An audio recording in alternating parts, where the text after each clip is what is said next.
नमस्कार बच्चों, welcome back to my YouTube channel base of education Mantra. प्यारे बच्चों, हम कर रहे थे क्लास 8 के एनुअल एग्जाम के सैंपल पेपर को, उसके सॉल्यूशन। ठीक है, तो ये उसका सेकेंड पार्ट है, यानी कि इस पार्ट में हम क्या है, खंड ख में आपके क्वेश्चन नंबर 2 से लेकर कंप्लीट करने वाले हैं। ठीक है, 2 से लेकर लास्ट तक करने वाले हैं, तो वीडियो को लास्ट तक जरूर देखें। अगर आपने इसके पहले के क्वेश्चन को नहीं देखा है, क्वेश्चन नंबर 1 को, तो ये पार्ट फर्स्ट में हमने इसको बनाया था, तो इसका जो लिंक है हम क्या है डिस्क्रिप्शन में दे देंगे। ठीक है, अगर पार्ट फर्स्ट को आपने नहीं देखा तो वहाँ से आप देख सकते हैं। ठीक है, यानी आज की वीडियो में हम सेकेंड पार्ट को कवर करने वाले हैं प्यारे बच्चों। तो चलिए हम शुरू करते हैं वीडियो को, यानी कि सेकेंड पार्ट में आपको कहाँ से कवर करना है, ये आपको यहाँ से। ठीक है, खंड ख में आज की वीडियो में हम करने वाले हैं, यानी कि लघु उत्तरी जो क्वेश्चन है, क्वेश्चन नंबर 2 से हम कंप्लीट करने वाले हैं। यानी ये सारे क्वेश्चनों को हम इस वीडियो में कंप्लीट करने वाले हैं। ये सारे क्वेश्चन ऐसे होते हैं कि इनमें से कुछ रिपीट होने के चांसेस होते हैं। सैंपल पेपर का मतलब होता है प्यारे बच्चों कि इस टाइप से क्वेश्चन आपके एग्जाम में देखने को मिलेगा। ठीक है, तो इन सारे क्वेश्चनों को हम इस वीडियो में कवर करने वाले हैं, तो वीडियो को पूरा लास्ट तक जरूर देखना और वीडियो को लाइक जरूर करना, जिसके लिए हमने जो मेहनत किया है हमारी मेहनत सफल हो जाए। ठीक है, और इस वीडियो को ज़्यादा से ज़्यादा लोगों तक शेयर करना है। ठीक है, जिससे आपके दोस्त भी इस वीडियो का लाभ उठा सकें, एग्जाम के पैटर्न को समझ सकें। और हाँ, चैनल पर पहली बार विजिट करें तो चैनल को सब्सक्राइब जरूर कर ले इसी तरह की वीडियो को देखने के लिए। ठीक है बच्चों, चलिए शुरू करते हैं वीडियो को। तो सेक्शन बी में क्वेश्चन नंबर 2 यहाँ पर दिया है कि किसी देश को संविधान की आवश्यकता क्यों पड़ती है। ठीक है, या तो ये वाला क्वेश्चन आप करेंगे, या क्वेश्चन आप ये करेंगे कि शक्तियों का बंटवारा पर एक संक्षिप्त टिप्पणी लिखना है। ठीक है, थर्ड क्वेश्चन में आपको ये करना है, फोर्थ में ये करना है। ठीक है, तो चलिए सेकेंड क्वेश्चन का आंसर देखते हैं बच्चों।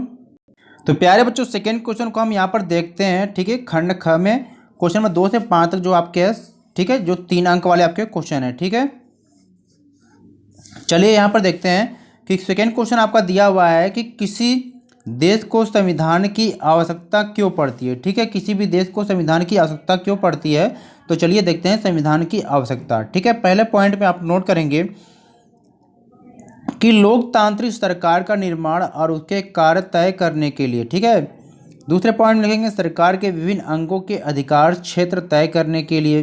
तीसरा, सरकार को अपनी शक्तियों के दुरुपयोग से रोकने के लिए, नागरिकों के अधिकार सुरक्षित करने के लिए, अच्छे समाज के गठन के लिए। यानी कि इन सारे कार्यों के लिए हमें क्या संविधान की आवश्यकता पड़ती है। ठीक है, चलिए चलते हैं अगले क्वेश्चन की तरफ। अब इसके अथवा वाले क्वेश्चन को हम देखते हैं बच्चों। इन दोनों में से कोई एक भी क्वेश्चन आपको करना है, यानी जब अथवा क्वेश्चन आता है तो दोनों में से कोई एक करना रहता है। ठीक है, क्वेश्चन क्या है कि शक्तियों के बंटवारा पर एक संक्षिप्त नोट लिखना है, यानी कि शक्तियों का बंटवारा है इसके बारे में आपको बताना है। ठीक है, तो शक्तियों का बंटवारा देखते हैं। संविधान के अनुसार सरकार के 3 अंग होते हैं, विधायिका, कार्यपालिका और न्यायपालिका। ठीक है, तो इन तीनों के बीच में शक्तियों का बंटवारा होता है प्यारे बच्चों। विधायिका क्या होती है, ठीक है, देखते हैं कि विधायिका का काम क्या होता है बच्चों।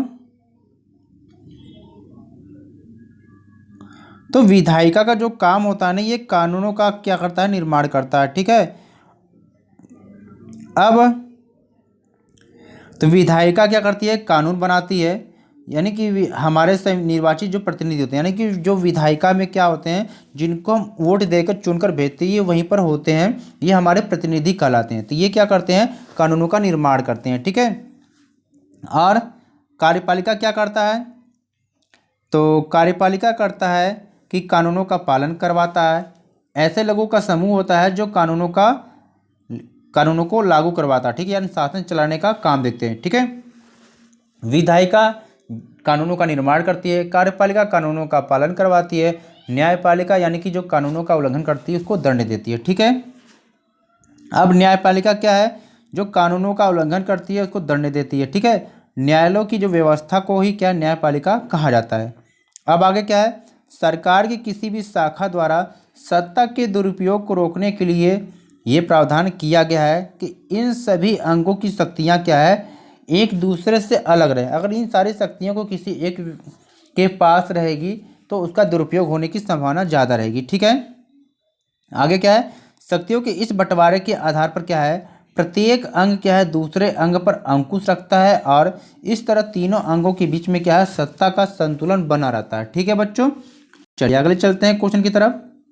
अब क्वेश्चन नंबर थर्ड यहाँ पर था कि सरकार को नियंत्रित करने, मार्गदर्शन देने और जानकारी देने में भारतीय संसद की भूमिका पर टिप्पणी कीजिए। अब देखिए यहाँ पर भारतीय संसद के बारे में बताया जा रहा है, ठीक है, यानी कि संसद की भूमिका क्या है। तो देखते हैं कि संसद की भूमिका क्या है। पहले पॉइंट में लिखेंगे, संसद कानून बनाने की सबसे ऊंची संस्था है जहां पर पूरे देश के लिए कानूनों का निर्माण होता है, ठीक है। दूसरा है, राष्ट्रीय सरकार का चुनाव करने के लिए भी संसद की मुख्य भूमिका होती है। तीसरे पॉइंट में, भारतीय लोकतंत्र में संसद जनता की एक सर्वोच्च प्रतिनिधि संस्था होती है। इसी के माध्यम से आम लोगों की संप्रभुता को भी क्या है, अभिव्यक्ति मिलती है।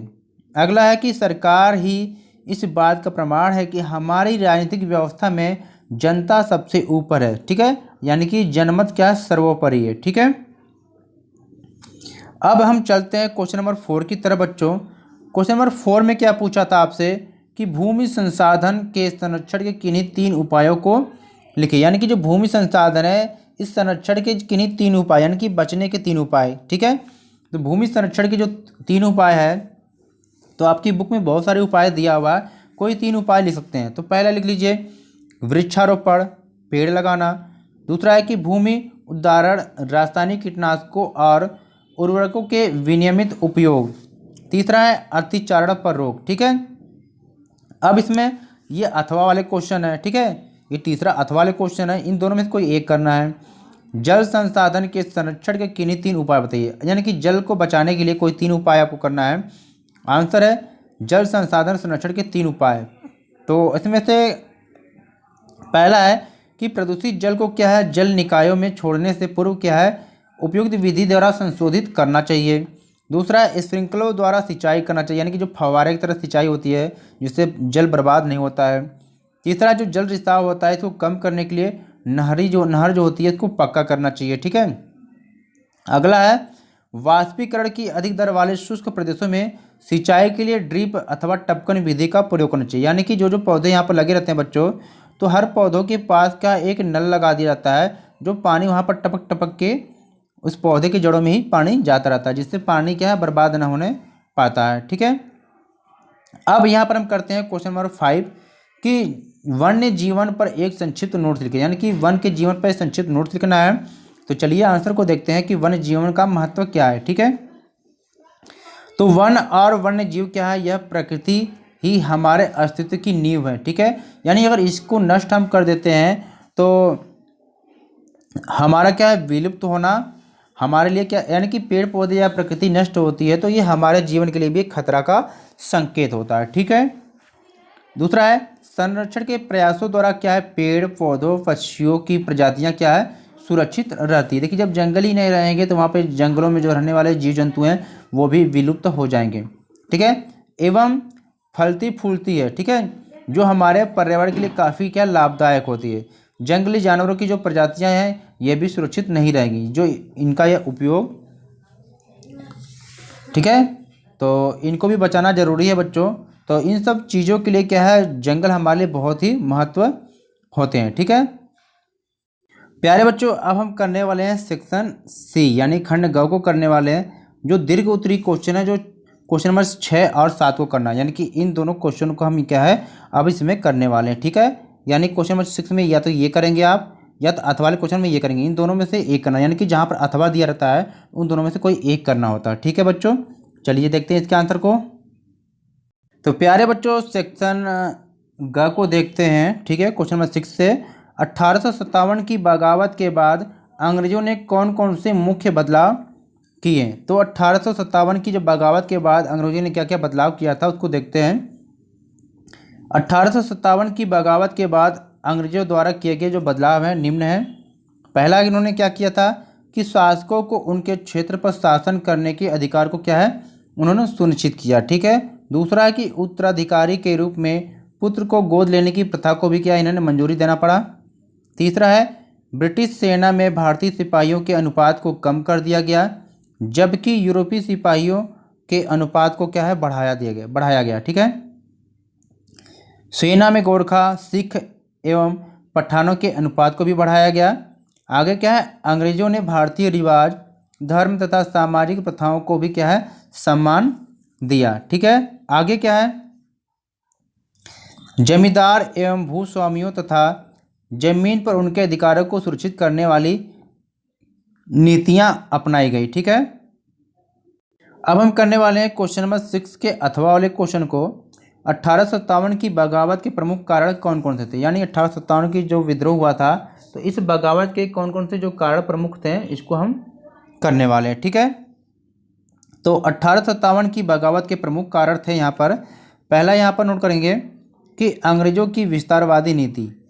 ठीक है, अंग्रेज़ों की विस्तारवादी नीति क्या थी, उसमें 1857 की विद्रोह का एक प्रमुख राजनीतिक कारण थी। ठीक है, अंग्रेज़ों की विस्तारवादी नीति और व्यवगत का जो सिद्धांत भी था, बड़ी संख्या में भारतीय शासकों और प्रमुखों को हटा दिया, जिसके परिणाम स्वरूप अन्य सत्तारूढ़ परिवारों के मन में भी क्या भय पैदा हो गया। ठीक है, दूसरा क्या था, 1857 के विद्रोह का तत्कालिक कारण था कि एनफील्ड राइफल आ गई थी, एक नई राइफल थी जिसको यूज करने के लिए कारतूस जो होता था उसकी जो है वो चर्बी की बनी होती थी, गाय या सूअर की, और उसको चलाने के लिए मुंह से खींचना पड़ता था। ठीक है, अब इससे सैनिक क्या है काफ़ी नाराज थे, सैनिकों में आक्रोश था। इससे पहले सैनिकों को अपनी राइफलों के साथ गन पाउडर और गोलियां लेकर चलना पड़ता था, जैसा कि एक अफवाह थी कि कारतूस पे क्या सूअर गाय की चर्बी लगी हुई है। ठीक है, आगे देखिए, अब क्वेश्चन नंबर 7 को देखते हैं बच्चों यहाँ पर, कि राष्ट्रीय सरकार के चुनाव में भारतीय संसद की भूमिका की व्याख्या करना आपको। ठीक है, चलिए देखते हैं राष्ट्रीय सरकार के चुनाव में संसद की क्या भूमिका है। पहला पॉइंट है, संसद सरकार में कानून बनाने की सर्वोच्च संस्था है। अब संसद क्या है, सरकार में कानून बनाने की सबसे उच्च संस्था है। ठीक है, आगे है कि संसद के 3 अंग है, लोकसभा, राज्यसभा, राष्ट्रपति। अगले पॉइंट में देखते हैं, लोकसभा एक लोकप्रिय सदन है जिसके सदस्यों का चुनाव जनता के द्वारा होता है। ठीक है,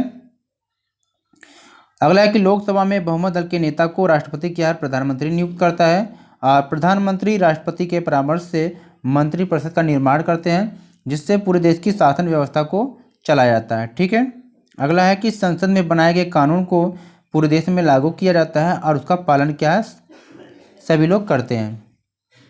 अगला है, मंत्रिपरिषद में कई मंत्री होते हैं, जैसे शिक्षा मंत्री, स्वास्थ्य मंत्री और परिवहन मंत्री इत्यादि। ठीक है, अब प्यारे बच्चों हमने क्वेश्चन सेक्शन सी को भी कंप्लीट कर लिया, क्वेश्चन नंबर 6 से क्वेश्चन नंबर 7। ठीक है, अब आगे जो हम करने वाले हैं सेक्शन डी को। ठीक है, तो प्यारे बच्चों ये जो वीडियो कई पार्ट में इसलिए बनाई जाती है क्योंकि वीडियो लंबी ना हो जाए। ठीक है, यानी कि जो आगे के क्वेश्चन जो है, जो सेक्शन डी के क्वेश्चन है, क्वेश्चन नंबर 8 से लेकर आपके लास्ट तक जो है ये नेक्स्ट पार्ट में बनाया जाएगा। तो आगे के पार्ट को देखने के लिए क्या है, चैनल को सब्सक्राइब कर ले, यानी अब अगली जो वीडियो है आपके क्या है पार्ट नंबर 3 में आएगी। ठीक है, यानी पार्ट 1 और पार्ट 3 को देखने के लिए चैनल को सब्सक्राइब कर ले, और इनका जो लिंक है डिस्क्रिप्शन बॉक्स में दे दिया जाएगा। ठीक है, तो वीडियो को लाइक शेयर जरूर करें, और कंप्लीट वीडियो को देखने के लिए चैनल को सब्सक्राइब जरूर कर ले, कहीं ऐसा ना हो कि चैनल आपसे छूट जाए और आप पूरे कंप्लीट क्वेश्चन को न कर पाएँ। ठीक है बच्चों, चलिए फिर मिलते हैं नेक्स्ट पार्ट में, तब तक नमस्कार बच्चों।